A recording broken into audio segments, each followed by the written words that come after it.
am Shocko the Clown, welcoming one and all to the Shocko the Clown Show.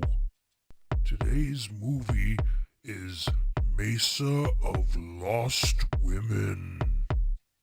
Uncle Fester plays a mad scientist trying to fuse human and clown DNA. This causes the people he's experimenting on to run around in the hills throughout the entire movie. I think they're looking for the clown car. It also stars Ed Wood's girlfriend Dolores Fuller, Lyle Talbot and Mona McKinnon of Plan 9 from Outer Space, and world-famous little man Angelo Rizzuto. So get comfy, enjoy some Shocko chat, and I'll be back in 2 shakes of a clown's patootie. Ha ha ha ha ha ha!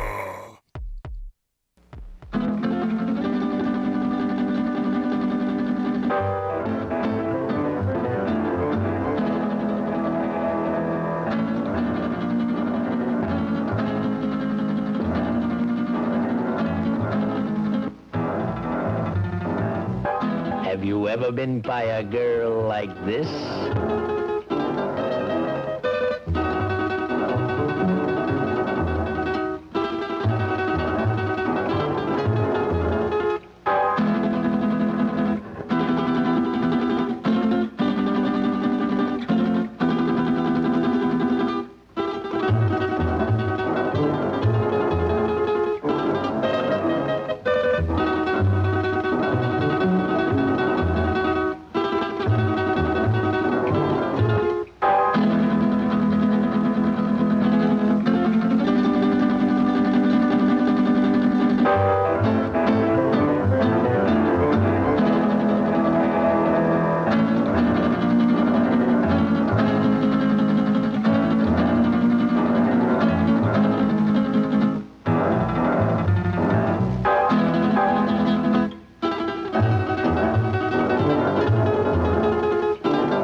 The monstrous assurance of this race of puny bipeds with overblown egos.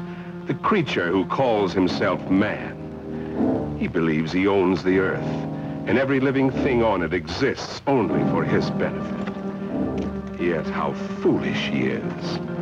Consider, even the lowly insect that man trods underfoot outweighs humanity several times, and outnumbers him by countless billions. In the continuing war for survival between man and the hexapods, only an utter fool would bet against the insect.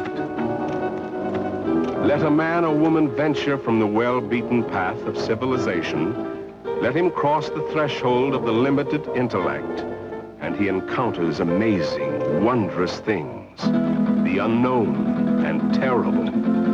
If he escapes these weird adventures with his life, he will usually find he left his reason behind him. Perhaps that is what happened to these 2 souls, lost in the great Mexican desert. But then, ask yourself, why would anyone trod from the usually well-traveled roads of this modern age, from the luxury of an air-conditioned automobile? It's difficult for our modern world of statistics and electronics to accept miracles. But you could almost call this a miracle, a genuine miracle. Out of hundreds and thousands of square miles of heat and seared wasteland, where the vultures wait for the other vultures to die, an American oil surveyor has chosen to explore this particular terrible corner of the earth, the Muerto Desert, the desert of death. This surveyor can hardly credit his eyes. Perhaps they're only elusive images produced by roasting the optic nerves. But if they do exist, if they are living things from somewhere, one fact is certain. Miracle or not, they will not be living things for long. The Muerto Desert, true to its name, will soon convert them into dead things.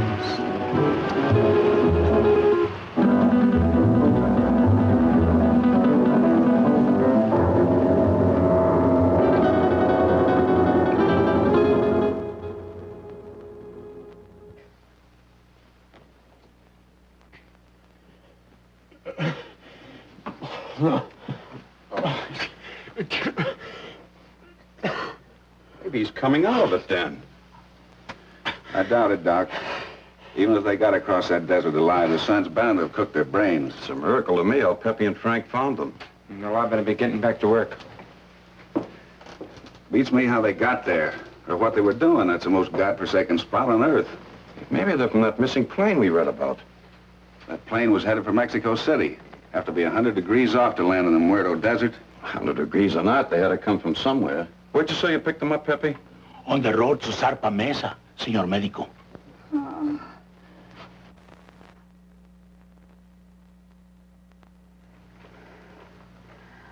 Pretty girl under all that sunburn. She was almost completely dehydrated. I don't know what kept them alive.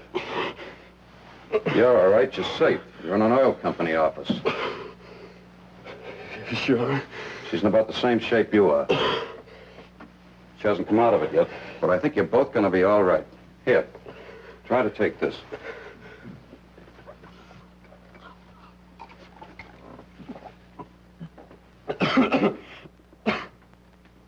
What did you think you were, anyway, Superman?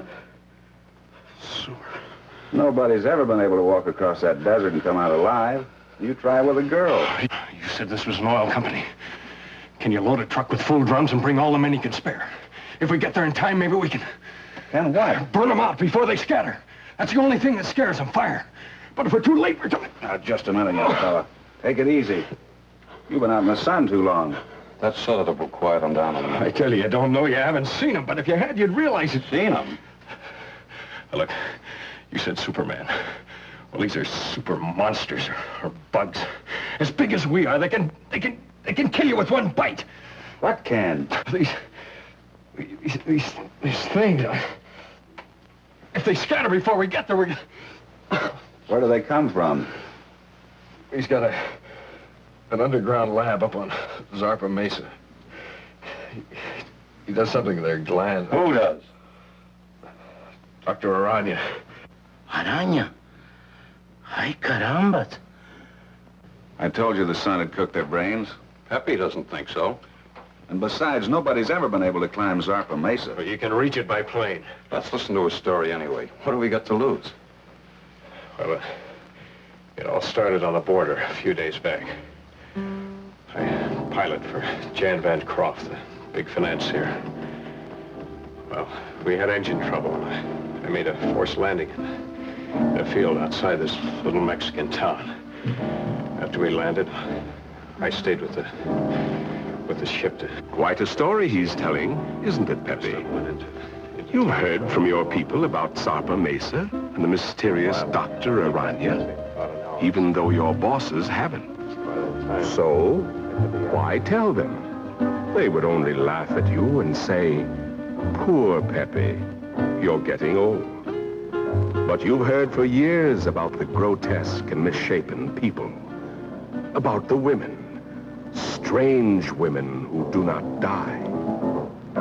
No, Grant Phillip doesn't know the whole story. You see, he came into it late. It actually began, almost a year ago.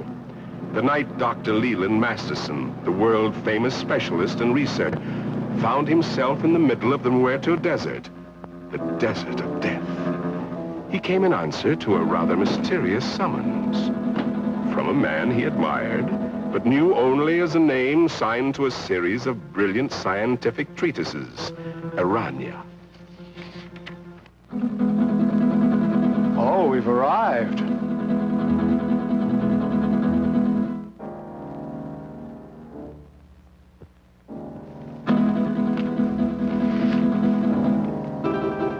Your eyes must be playing tricks on you in this light. Is that what you think, Masterson? What was it you thought you saw?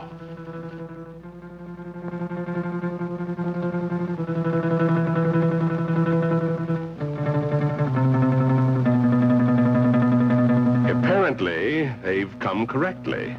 But to Masterson, it seems strange. A man with the genius of Aranya building his laboratory on an inaccessible mountaintop in the middle of an uninhabited desert. Why Zarpa Mesa? Why Zarpa Mesa, indeed?